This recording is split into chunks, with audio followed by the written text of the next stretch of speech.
Reliance ફાઉન્ડેશનની વાર્ષિક કહાની કલા ખુશી ફરી આવી રહી છે। શાળાઓ અને આંગણવાડી કેન્દ્રોમાં બાળકોને પ્રેરણા આપવા બાળ દિવસ નિમિત્તે પહેલ શરૂ કરવામાં આવી છે। મુંબઈમાં ગુરુવારે બાળ દિવસ નિમિત્તે એક સરકારી શાળામાં આ પહેલ કરાઈ, જ્યાં રિલાયન્સના 400થી વધુ કર્મચારીઓએ સ્વૈચ્છિક રીતે 3800 બાળકોને વાર્તાઓ કહી। ઉપરાંત આઉટડોર અને ઇન્ડોર ગેમ્સ પણ રમાડવામાં આવી। આગામી થોડા દિવસોમાં સમગ્ર દેશમાં આવા ઘણા સ્વયંસેવકો બાળકો સાથે જોડાશે। બાળ સપ્તાહ દરમિયાન આ પહેલમાં અંદાજે 1100થી પણ વધુ આંગણવાડીના બાળકો અને 22,000 બાળકો સુધી પહોંચાશે। આ પહેલનો ઉદ્દેશ બાળકોના સંચાર કૌશલના નિર્માણ કરવાનો છે। રિલાયન્સ ફાઉન્ડેશન વંચિત સમુદાયોના બાળકોમાં આનંદનો માહોલ ફેલાવવા માટે પ્રતિબદ્ધ છે અને બાળકોને સંલગ્ન કરવાની પ્રેરણા સાથે વાર્તા કહેવા અને કલાને જોડવાનો આ સઘન પ્રયાસ છે। તો બાળ દિવસ નિમિત્તે રિલાયન્સ ફાઉન્ડેશનની આ અદ્ભુત પહેલ કહાની કલા ખુશી ફરીથી આવી રહી છે, જેમાં આંગણવાડીના બાળકોને સંચાર કૌશલની ભાવના કેળવાય તે માટે ખાસ ગેમ્સ રમાડવી, તેની સાથે સંવાદ કરવો। સપ્તાહ દરમિયાન સમગ્ર દેશમાં હવે કર્મચારીઓ આવા બાળકો સાથે જોડાવાના છે। જૂનાગઢ ગિરનારની લીલી પરિક્રમા પૂર્ણ પરિક્રમા પ્રવેશ દ્વાર ઇટાવા ગેટ બંધ કરી દેવાયો છે અને શ્રદ્ધાળુઓ પરિક્રમા પૂર્ણ કરી વતન તરફ રવાના થઈ રહ્યા છે। અંદાજિત 7 લાખથી વધુ લોકોએ પૂર્ણ કરી લીધી છે પરિક્રમા। આ પરિક્રમા રૂટ પર રહેલા શ્રદ્ધાળુઓ સાંજ સુધીમાં કરશે પરિક્રમા પૂર્ણ। ગત વર્ષની સરખામણીએ પરિક્રમામાં શ્રદ્ધાળુઓની સંખ્યા ઘટી ગઈ છે।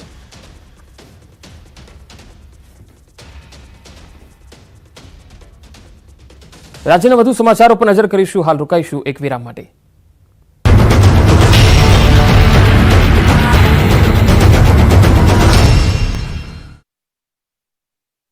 તૈયારી વલસાડ જિલ્લાની પારડી નગરપાલિકાનું ઊંઘતું તંત્ર હવે હરકતમાં આવ્યું અને શહેરમાં રખડતા પશુઓને ઝડપી લેવા પ્રયાસો હાથ ધર્યા। પાલિકાના પશુ પકડવાના આ અભિયાન અંતર્ગત 8 પશુઓને ઝડપી તેમને ઉમરસાડી ગૌશાળામાં રખાયા છે। શહેરની બજારોમાં અને જાહેર રસ્તા પર રખડતા પશુઓ અડીંગો જમાવે છે। બજારમાં અને રસ્તામાં રખડતા પશુઓ રાહદારીઓ અને વાહન ચાલકો પર હુમલાના બનાવો પણ બને છે।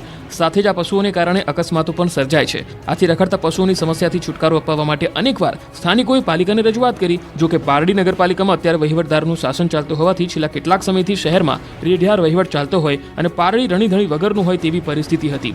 2 દિવસ અગાઉ જ પારડીના ભર બજારમાં એક રખડતા પશુએ રસ્તેથી પસાર થતા પિતા પુત્ર પર ગંભીર હુમલો કર્યો। જાહેર બજારમાં બનેલી આ ઘટનાને કારણે ચકચાર મચી ગઈ। રખડતા પશુના પિતા પુત્ર પર હુમલાના દ્રશ્યો પણ સીસીટીવીમાં કેદ થયા। આ ઘટના બાદ રખડતા પશુઓની સમસ્યાને લઈ લોકોમાં રોષ જોવા મળ્યો। પારડી નગરપાલિકાના રેઢિયાર વહીવટ સામે લોકો રોષ વ્યક્ત કરી રહ્યા હતા। આથી આખરે પારડી નગરપાલિકાનું તંત્ર ઊંઘતું જાગ્યું છે અને હવે શહેરમાં અડીંગો જમાવતા રખડતા પશુઓને ઝડપી લેવા પ્રયાસો હાથ ધર્યા। આ અભિયાન માત્ર દેખાડા પૂરતું ન રહે અને શહેરમાંથી રખડતા પશુઓની સમસ્યાનો કાયમી સમાધાન આવે તે જરૂરી છે। એક તરફ વાવ પેટા ચૂંટણીમાં કોંગ્રેસ મજબૂત હોવાનું પ્રદર્શન કરી રહી છે। એક જૂથ હોવાના નામે સંમેલન કર્યા, ત્યારે સુરેન્દ્રનગરથી કોંગ્રેસને ઝટકો લાગ્યો। લીંબડીમાં કોંગ્રેસ તૂટી। સુરેન્દ્રનગરના લીંબડી તાલુકાના અલગ અલગ વિસ્તારના 150 જેટલા કોંગ્રેસના આગેવાનો ભાજપમાં જોડાયા। રાણાગઢ અને ફુલવાડી સહિતની ગ્રામ પંચાયતના 150 જેટલા આગેવાનો ભાજપમાં જોડાયા। ગ્રામ પંચાયતના કોંગ્રેસના હોદ્દેદારો, કાર્યકરો, આગેવાનોએ કેસરીઓ ધારણ કર્યો। કચ્છના સાંસદ વિનોદ ચાવડા, જિલ્લા ભાજપ પ્રમુખ હિતેન્દ્રસિંહ ચૌહાણ, ધારાસભ્ય પી કે પરમાર સહિતના હોદ્દેદારો આ પ્રસંગે ઉપસ્થિત રહ્યા। ભક્તિ, ભજન અને ભોજનનો ત્રિવેણી સંગમ ગણાતી ગિરનારની લીલી પરિક્રમા શરૂ થઈ ચૂકી છે। મોટી સંખ્યામાં શ્રદ્ધાળુઓ લીલી પરિક્રમા કરવા માટે જૂનાગઢ પહોંચી ગયા છે। પરિક્રમામાં હૈયે હૈયું દળાય તેવા અદ્ભુત દ્રશ્યો સામે આવ્યા। મોટી સંખ્યામાં શ્રદ્ધાળુઓએ પરિક્રમા કરી। ખાસ કરીને યુવાનોમાં પણ આ પરિક્રમાને લઈને અનેરો ઉત્સાહ છે। પરિક્રમાર્થીઓ હાથમાં લાકડી લઈને તો કેટલીક મહિલાઓ માથે સામાન રાખીને પરિક્રમા કરતી નજરે પડે છે। ગિરનારની પરિક્રમાના આખા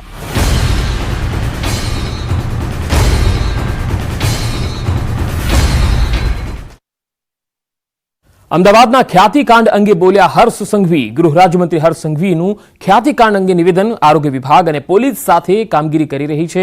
કડકમાં કડક કલમો આ ગુનામાં ઉમેરવામાં આવી છે। સમગ્ર મામલે પોલીસ તપાસ ચાલી રહી છે। ભાગેડીઓને પકડવા પોલીસની કામગીરી હજુ પણ યથાવત છે। પોલીસ આ મુદ્દે પોતાનું કામ કરી રહી છે।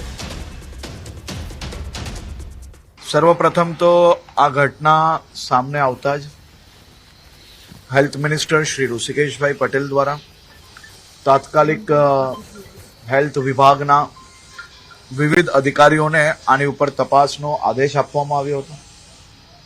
મંત્રી શ્રી ઋષિકેશભાઈ પટેલના અધ્યક્ષસ્થાને બેઠક આ વિભાગ અને ખાસ કરીને એમની જે ઇન્ક્વાયરી છે એ ઇન્ક્વાયરીના રિપોર્ટ બાદ હેલ્થ વિભાગ દ્વારા જે ફરિયાદ આપવામાં આવી છે, જેમાં ખાસ કરીને મહેસાણામાં, અમદાવાદ શહેરમાં આ બધી જ ફરિયાદો પર જે તપાસ છે એની કામગીરી ઝડપથી ચાલુ છે. આ ફરિયાદમાં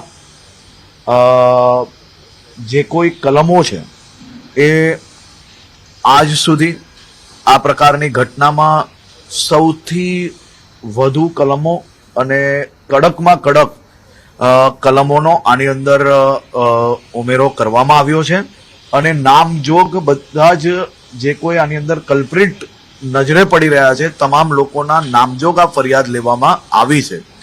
કોઈ બી પ્રકારની છટકબારી ના રહે તે માટે હેલ્થ વિભાગ અને પોલીસ વિભાગ એ સાથે મળીને કામગીરી કરી રહી છે અને અલગ અલગ ટીમો જે લોકો ભાગી છૂટ્યા છે તે લોકોને પકડવા માટે બનાવવામાં આવી છે અને એ ઝડપથી પકડીને આ લોકોને કડકથી કડક સજા થાય તે માટે હેલ્થ વિભાગના માર્ગદર્શનમાં અને પોલીસ વિભાગ સાથે મળીને કામગીરી કરી રહી છે. રિલાયન્સ ફાઉન્ડેશનની વાર્ષિક કહાની કલા ખુશી ફરી આવી રહી છે. શાળાઓ અને આંગણવાડી કેન્દ્રોમાં બાળકોને પ્રેરણા આપવા બાળ દિવસ નિમિત્તે પહેલ શરૂ કરવામાં આવી છે. મુંબઈમાં ગુરુવારે બાળ દિવસ નિમિત્તે એક સરકારી શાળામાં આ પહેલ કરાઈ, જ્યાં રિલાયન્સના 400થી વધુ કર્મચારીઓએ સ્વૈચ્છિક રીતે 3800 બાળકોને વાર્તાઓ કહી. ઉપરાંત આઉટડોર અને ઇન્ડોર ગેમ્સ પણ રમાડવામાં આવી. આગામી થોડા દિવસોમાં સમગ્ર દેશમાં આવા ઘણા સ્વયંસેવકો બાળકો સાથે જોડાશે. બાળ સપ્તાહ દરમિયાન આ પહેલમાં અંદાજે 1100થી પણ વધુ આંગણવાડીના બાળકો અને 22,000 બાળકો સુધી પહોંચાશે.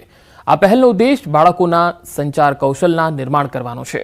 રિલાયન્સ ફાઉન્ડેશન વંચિત સમુદાયોના બાળકોમાં આનંદનો માહોલ ફેલાવવા માટે પ્રતિબદ્ધ છે અને બાળકોને સંલગ્ન કરવાની પ્રેરણા સાથે વાર્તા કહેવા અને કલાને જોડવાનો આ સઘન પ્રયાસ છે. તો બાળ દિવસ નિમિત્તે રિલાયન્સ ફાઉન્ડેશનની આ અદ્ભુત પહેલ કહાની કલા ખુશી ફરીથી આવી રહી છે, જેમાં આંગણવાડીના બાળકોને સંચાર કૌશલની ભાવના કેળવાય તે માટે ખાસ ગેમ્સ રમાડવી, તેની સાથે સંવાદ કરવો. સપ્તાહ દરમિયાન સમગ્ર દેશમાં હવે કર્મચારીઓ આવા બાળકો સાથે જોડાવાના છે.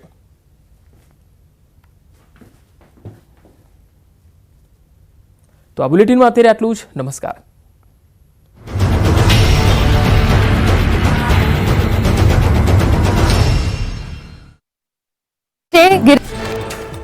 ભરૂચના ચાવજ ગામની રાધે રેસીડેન્સીમાં તસ્કરો ત્રાટક્યા. 3 મકાનને નિશાન બનાવી સોના ચાંદીના દાગીના અને બાઇકની ચોરી કરી તસ્કરો સીસીટીવીમાં કેદ થયા.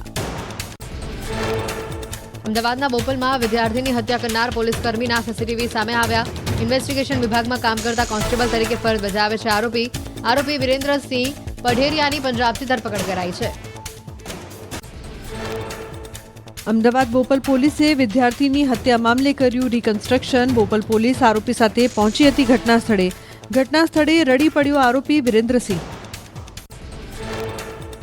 અમદાવાદના બોપલમાં વિદ્યાર્થીની હત્યા મામલે મોટો ખુલાસો. બનાવ સમયે આરોપી કોન્સ્ટેબલ વિરેન્દ્રસિંહ પઢેરિયાની સાથે અન્ય એક વ્યક્તિ પણ ગાડીમાં હતો હાજર. ગાડીમાં ડ્રાઈવર તરીકે રહેલા અન્ય પોલીસકર્મી અંગે પણ તપાસ ચાલુ. અમદાવાદના બોપલમાં વિદ્યાર્થીની હત્યા મામલે ડીજીપી વિકાસ સહાયે મૃતકના પરિવારજનો સાથે કરી ટેલિફોનિક વાત. મૃતકના પરિવારને ઝડપી અને સચોટ ન્યાય અપાવવા માટે આપી ખાતરી. પોલીસે કહ્યું, આરોપી સાથે ગુજરાત પોલીસ આરોપી જેવું જ વર્તન કરશે. અમદાવાદ સોલા સિવિલ હોસ્પિટલના સીડીએમઓએ નોંધાવી ફરિયાદ. ખ્યાતિ હોસ્પિટલ માટે રચાયેલી કમિટીના મુખ્ય મેમ્બર છે ડોક્ટર પ્રકાશ મહેતા. 40% બ્લોકેજ છતાં મૃતકને સ્ટેન્ડ મૂકી દેવાયાનું તપાસમાં સામે આવ્યું. હોસ્પિટલની બેદરકારી સામે આવતા નોંધાઈ ફરિયાદ. મૃતકોને કોઈ તકલીફ ન હોવા છતાં પીએમજેએવાય યોજનાનો આર્થિક લાભ લેવા સ્ટેન્ડ મૂકી એન્જિયોગ્રાફી કરી હોવાનું સામે આવ્યું. Physical report